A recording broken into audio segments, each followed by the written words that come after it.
So big பாஸ்ல Sunday eviction யார் அது அப்படின்றத பற்றியும் பார்க்க போகிறோம். அந்த எவிக்ஷனுக்கு அப்புறம் நிறைய நிகழ்வுகள் நடக்கிறதுக்கான பாசிபிலிட்டிஸ் இருக்குது. அது எல்லாத்தையும் டீட்டெயிலாக பார்த்துருவோம். வணக்கம் மக்களே, நேஷனல் ஓட்ஸ்லேருந்து உங்கள் மணிவண்ணன். சேனலுக்கு புதுசாக இருந்தீங்கன்னா சப்ஸ்கிரைப் பண்ணிடுங்க. பல பேர் வீடியோ பார்க்குறீங்க, ஆனால் லைக்கே போடாமல் வீடியோ பார்க்குறீங்க மக்களே.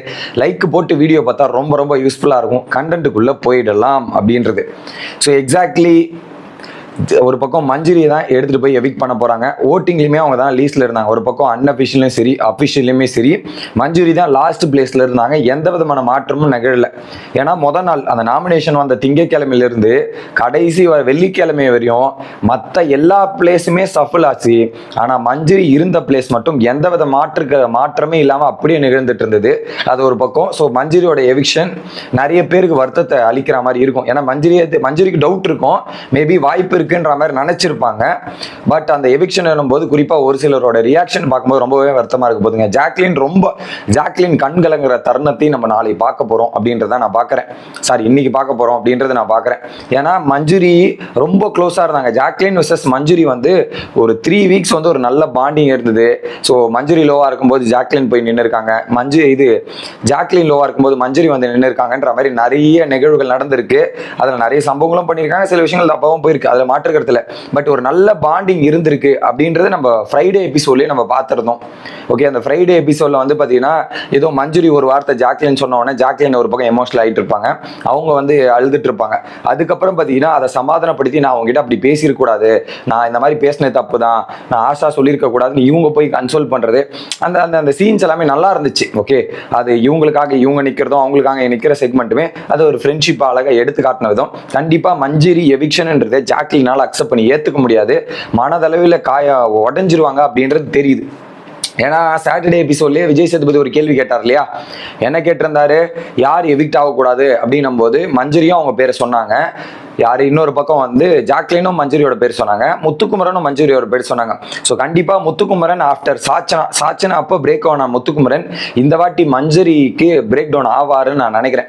ஏன்னா மஞ்சுரின்றது வீட்டுக்கு வெளியும் ஒரு கனெக்ட் இருக்கு, வீட்டுக்குள்ளேயுமே ஒரு கனெக்ட் இருக்கு, புரியுதுல, வீட்டுக்கு வெளில ஒரு கனெக்ட். ஸோ வீட்டுக்குள்ள வந்து பல இடங்கள்ல இருந்தார், குறிப்பாக ஃப்ரெண்ட்ஷிப்பை பற்றிலாம் பேசிட்டு கடைசியில் மஞ்சுரி எவிக்ட் ஆகும்போது ரொம்ப ரொம்ப வருத்தத்துக்குரியதான் இருக்க போறார் முத்துக்குமரன் அப்படின்றதான் எதிர்பார்ப்பு. இந்த 2 பேர் ரொம்ப எமோஷனலாக டவுன் ஆவாங்க. கண்டிப்பாக ஒரு மிகப்பெரிய மோட்டிவேஷனும் ஒரு பாசிட்டிவிட்டியும் மஞ்சுரி கொடுத்துட்டு போவாங்கன்ற எதிர்பார்ப்பு இருக்கு.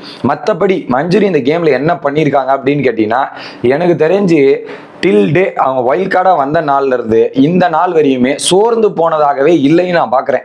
என்னதான் பல விஷயங்கள் அவங்க ஹர்ட் ஆயிருந்தாலோ எமோஷனலாக பிரேக் டவுன் ஆகியிருந்தாலோ இதெல்லாம் பண்ணியிருந்தாலுமே சரி, ஆனால் கடைசி ஒரு நாள் வரையுமே அவங்க அந்த கேமுக்காக உண்மையாகவும் நியாயமாகவும் கேம் விளையாடி அவங்களுக்கு மற்ற கேமுக்கு இல்லை, அவங்களுக்கு இந்த கேமில் எவ்வளோ எஃபெக்ட் பண்ணணும், எவ்வளோ தூரம் ப்ளே பண்ணணுன்றது அதுக்கு உண்மையாக விளையாடி இருக்காங்கன்னு நான் சொல்கிறேன். ஓகே, அதில் மற்றபடி நியாயம் இதுக்குள்ளே போக விரும்பல. கேமுக்கு அவங்க உண்மையாக நேர்மையாக விளையாடி இருக்காங்களா, அவங்க கேமுக்கு 100% கேமுக்காக விளையாடி இருக்காங்க. வைல்ட் கார்டா வந்து இவ்வளோ பெரிய தாக்கத்தை ஏற்படுத்துறதுலாம் ரொம்ப ரொம்ப கஷ்டங்க. அந்த அளவுக்கு ஒரு மிகப்பெரிய தாக்கத்தை ஏற்படுத்தி இந்த இவ்வளோ தூரம் டிராவல் பண்ணதே பெரிய விஷயம், நான் சல்யூட்டே பண்ணலாம். அந்த அளவுக்கு ஒரு கிரேட் எஃபெக்ட் போட்டிருக்காங்க. எந்த ஒரு டாஸ்க்லையுமே சரி இப்படி ஒரு ஐடியா பண்ணலாம் இப்படி பண்ணலான்ற மாதிரி திங்கிங் இருக்குல்ல, வேற மாதிரி திங்கிங்காக இருந்திருக்கும் அப்படின்றது நான் பார்க்குறேன். மைசில் இருக்கிறேன்றதே வச்சுக்கலாமே மஞ்சுரியோட கேம் பிளேல. இன்னொரு பக்கம் ஒரு வேலை மஞ்சுரி இனிஷியலா என்ன சொல்றேன், அந்த starting Bigg Boss grand launch இருக்குல்ல, அந்த டைம்ல வந்திருந்தா மஞ்சுரியோட தாக்கம் இன்னும் வேற மாதிரி இருந்திருக்கும், ஸ்ட்ராங் அப்போசிங்கா இருந்திருக்கும்னு நினைக்கிறேன். அந்த பாய்ஸ் வர்சஸ் கேர்ள்ஸ்ல ஒரு ஸ்ட்ராங் குரலா ஒரு இன்னும் வாய்ஸ் அவுட் நல்லா பண்ணியிருப்பாங்க, ஒரு விதமான அட்வான்டேஜ் கேர்ள்ஸ் டீமுக்கு இருந்திருக்குமோ அப்படின்ற மாதிரி எனக்கு தோணுது. ஏன்னா அவங்க பேசுற பாயிண்ட்ஸ்ல இருந்து நிறைய விஷயங்கள் எடுத்து வைக்கிற கருத்துக்கள் எல்லாமே கொஞ்சம் சென்சிபிளா இருக்கிறது, எல்லாமே கிறிஸ்டல் கிளியரா பேசுறது எல்லாமே நல்லா இருந்துச்சு. பட் எனவே என்ன பண்றது, ஆட்டம் முடியணும்னா ஆட்டம் முடிஞ்சிருச்சு, ஓட்டு இல்லை அப்படின்றதான். All the best for the future Manjuri அப்படின்றத சொல்லிக்கிறேன்.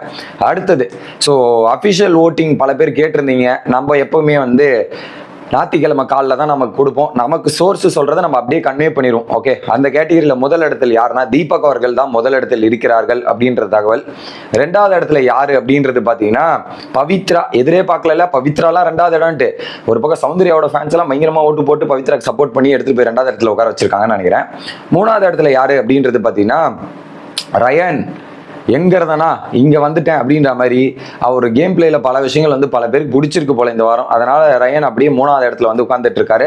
4வது இடத்துல வந்து பாத்தீங்கன்னா ஜாக்லின், எதிர்பார்க்கல 4வது இடத்துல தான் ஜாக்லின் இருந்திருக்காங்க. அடுத்து 5வது இடத்துல வந்து பாத்தீங்கன்னா அருண் அவர்கள் 5th பிளேஸ் அப்படின்றது தான். 6வது இடத்துல வந்து பாத்தீங்கன்னா விஜே விஷால் அப்படின்றது 6. 7வது இடத்துல வந்து ராணவ் இருக்குது அப்படின்றது. 8வது இடத்துல வந்து பாத்தீங்கன்னா மஞ்சுரி அவர்கள். ஸோ ராணவ் வந்து நமக்கு சாட்டர்டே எவிக்ட் பண்ணிட்டாங்க.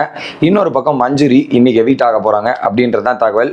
நமக்கு கிடைச்ச அப்டேட் தாங்க. நமக்கு சோர்ஸ், எனக்கு ஒரு சோர்ஸ் இருக்காங்க, அவங்க கொடுக்குற அப்டேட் நான் உங்ககிட்ட கன்வே பண்றேன். இவ்வளவுதான் மக்களே. ஸோ அடுத்த வீடியோல வந்து சந்திக்கிறேன். Bye guys.